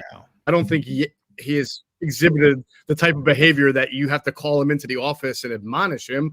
But I think if you're Nick Sirianni, you say, you know what, AJ, I'm frustrated too. We could have done a way better job of getting you the ball there in the fourth quarter. We're going to do a better job of getting you the ball, I promise, and then actually deliver on that. Go in there, be aggressive against the Giants, get him the ball, and do what you got to do to win. I mean, he ain't the only one that complains after a loss. So he just won. His way of doing it, I think, draws the most attention. But you didn't hear him throw any single person by name under the bus. He's just frustrated, and I think they all are. Yeah, I agree with that. And AJ's actually, the TO comparisons, people don't get to see him. He's very, he's a good guy. He's very, he's very thoughtful. He generally speaks all the time. And that's part of the reason, Jeff, is that, because he does speak all the time. When he doesn't, then you say, what's going on? And, people have speculated different things. With the AJ, I don't think it's about targets. We were talking about this before you came on. It's about spots. And he wants the football in big spots. And you talked about that, after the Jordan Mailata holding penalty, was quarterback run, bubble screen. AJ's like, I converted a 3rd and 20 last week. Give me a chance to win the game. I think that's where the frustration stems from. Spots. Absolutely. And correct me if I'm wrong, because I try to be off social media as much as possible. He did not throw any single person. No, coach under the bus, right? No, not at all. Yeah, in fact, he made it clear. Okay. Because reporters as well. Some of them say, "Oh, what did we do?" And he made it clear it's not about you guys. He even made that clear. He's just frustrated. Right. So, and I don't think that's a bad thing to want to make plays at the end. I think it's a good thing. I compared it to a great scorer in the NBA. Give me the guy who wants to take the shot, not shy away like Ben Simmons. But I digress. And I actually think he had a complaint this week because he was only targeted 5 times. He's targeted the 5th most in the National Football League this year, so he can't make a general. You got to throw it more to me comment, but last week, maybe they needed to get the ball to him a little bit more often. Jeff Mosher, always a pleasure. Appreciate whenever you come aboard with us here on Birds 365. Love you guys' podcast and your website. Thank you very much for sharing today. That's Jeff Mosher. Fellas, it's always fun. Take care. Look at Thanks, that Jeff. smiling face. Not the greatest connection today. Sometimes that stuff happens when you're going to be doing a streaming show. Every once in a while, you're going to have a mediocre connection. But I think we got most of what Mosher wanted to say here today. You're going to get the final things that Jonah McDonald, John McMullen want to say. We'll come back and put a bow on the show here on Birds 365.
Any professional sports coach will tell you there's no substitution for preparation. At McMullen Associates, that is a tenet by which we live. We prepare from day one for victory. Anything less is not acceptable. Go passionately. Go fearlessly. Go confidently. Go Birds! Go confidently towards your goals with First Trust, Philly's hometown bank for nearly 90 years, and the official bank of the Philadelphia Eagles. We're focused on getting you over the goal line. So go with conviction, go with trust, Go Birds! and go forward with us by your side. First Trust Bank, the official bank of Philadelphia dreams. Oh, and go Birds. Underdog Fantasy has a way for you to play alongside your favorite football team all season long with their fantasy pick'em game. You pick between 2 to 5 players, select whether they'll go higher or lower on one of their stats, then do what you usually do on a Sunday. Watch the games. You can win up to 20 times your money in a single game by going 5 for 5. It's a fantasy game, and the sports betting show wants you to get involved. Go to UnderdogFantasy.com. When you sign up, use the promo code WIN, and Underdog will double your first deposit up to $100. That's UnderdogFantasy.com. Use the promo code WIN.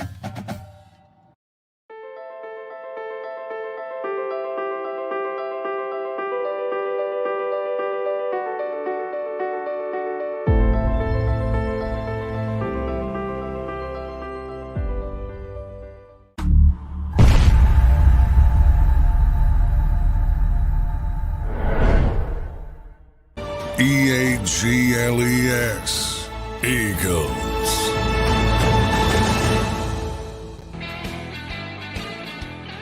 All right, we only got a couple minutes left here on Birds 365. Appreciate you streaming in. A whole bunch of you did today. Good number of those who were streaming in.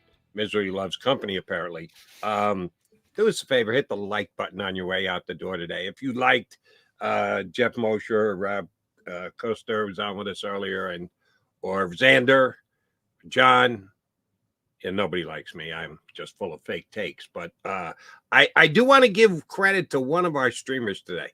He hit a chord with me here in the last couple minutes of the show. Dank Kelly Green Burrito. Some of these guys actually have very entertaining screen names. And Dank has been with us, I think, since day number one. He just put this on the chat. So all he does is throw to AJ, and then when he doesn't throw to AJ, they need to throw to AJ. Pick one, people. Yeah, I agree wholeheartedly.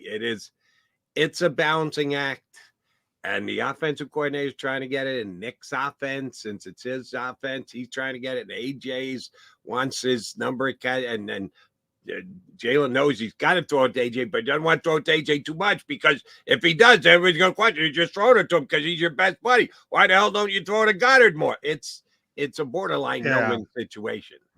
Zach Ertz back in the day, you got too much Ertz when he's catching 116 balls. Yeah, with AJ, I'm like, first of all, this happens everywhere. Good receivers want the football. It happens in every city with good receivers. And second, yeah, I don't have any problem with that. I want a guy who wants the football, especially in big spots. I think that's a good thing. I don't think that's ever a bad thing. He's out in the driveway doing sit-ups and all that kind of nonsense and fighting with defensive linemen. Then you have an issue. That stuff's not going on. I don't get when people bring up T.O. That's insanity. T.O. was a great receiver, but he had some issues. AJ doesn't have those issues. He does not. And I fielded some calls, John. They need to trade AJ Brown.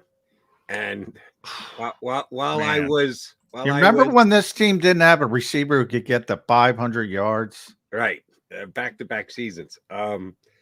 Yesterday, you and I threw out the number. I put out 5. I think you were in the same neighborhood with me. Percentage chance that Nick Sirianni could go at the end of the year with this losing streak. It moved from flat zero. It was 0% when the Eagles were 10-1, coming off the Super Bowl 10-1. Even though they weren't impressive in getting to 10 wins, there were some questions. But 10-1 is 10-1. 0. That was the percentage the coach would be fired. Now I'm up to about 5. The chances of AJ Brown being traded are less than that. So let that one go, okay? Every once in a while he goes off. He doesn't talk to the media. He cops a bit of an attitude. He gets into a shouting match with a teammate on the sideline for all the national cameras and all the Eagle fans to see. That's on the coach. If you want to see Nick Sirianni get fired thing, that's on he and his staff. You have to be part of the prerequisite. If they handed out a sheet, here's what you must be capable of doing to be an NFL head coach. Right there on line 6, underlined is you have to be able to control, mollify, whatever word you want to use to describe it, diva wide receivers. We're going to get you diva wide receiver. And oh, by the way, diva wide receivers are really good players who help you win games, who put up 1,400 yards, who catch double-digit touchdowns. There's an upside to having a diva wide receiver. But there's a downside too, and it's your job to not let the diva take over and outweigh the production. And I don't know that Nick has done a good job with that this year. Not horrific, like you said. He's not T.O.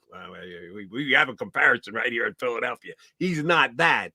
But I don't know that the coach has done the best job. And that's why I asked Mosher the question I did. Do you just like slough it off and go, we got other fish to fry? We got no conversation. AJ, be here. Yeah, they got bigger issues. They got far bigger issues. I do think you kind of slough it off. Nick's talked about it. He's, called AJ a great person, which he is. No issues whatsoever. I don't think Nick has a problem with his want for the football. Now, the sideline stuff, hey, the head coach, managing personality, he's screaming on the sideline. Sure. So he's got to take care of himself before he starts talking about other people.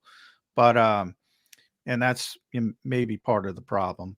They have so many issues, coaching wise, schematic wise. They got to fix that before they worry about a star player. Before the season, I think on Ed Kratz and our top 25 list, I had AJ number 2 on to Lane Johnson. If I were doing that list today, and I'll do it after the season, he'd be number 1. Best pure football player on this team. Yeah, I'm not complaining about AJ Brown. No, and I really have. It makes me laugh almost. Fielded calls about they can't have this. They can't have this type of personality. Yeah, go ahead and trade your best football player. That would be a good idea, Eagles fans. The few, the proud, the foolish, and that's all they are, the few. Here with us on Birds 365. All right, Johnny Mac, what do you got from Eagles today? They got practice? Coordinator day. Matt Patricia got to take the pounding today, I guess. Yeah, he's going to take some hits. Tell Matt, one more quick. I know we got to go. and the guy was a joker, and I could pick up on it. I By the way, Matt will handle it very well. He will not have an issue. He's got a lot of experience. We shall see. I fielded a call last night. Caller said, and Matt Patricia with the pencil behind his ear, he thinks he needs to upgrade from a type 2 pencil to a type 4 pencil, that he needs to write in darker tones, and that will be. Maybe he needs a mechanical pencil. Maybe go high tech, more high tech. Yeah, that doesn't look near as good on TV. So, but what number 2 is the one you use? Yeah, number 2. Yeah, that's what you got to fill the circles with. A number 2 pencil. No, and Matt's got to go to number 4 because he needs to get a little bit darker, get inside the heads of the Eagles defense. Someone actually said that. I've never seen a pencil that's not number 2. It's not number 2. Yeah. No, I've seen pencils that aren't number 2, or at least they're not marked as number 2. But they're not marked as anything. They're just there's number 2, and then there's unnumbered. Yeah. So what is the point? Where's number 1? Where's number 3? We're going to 4. Don't know. McMullen and McDonald, we'll be back here tomorrow on Birds 365. Thanks for streaming in today. Stream in tomorrow in 2 and 2. You've been listening to Birds 365, the destination for the passionate Eagles football fan who bleeds green. If it's Eagles football, we're talking about it. Debate, inside the locker room, and guests that are some of the greatest football minds from around the region. We hope you enjoyed the show. We know we had a blast. Make sure to like, comment, and subscribe, and we'll be back soon. But in the meantime, hook up with us on social media at JAKIB Sports. See you next time on Birds 365.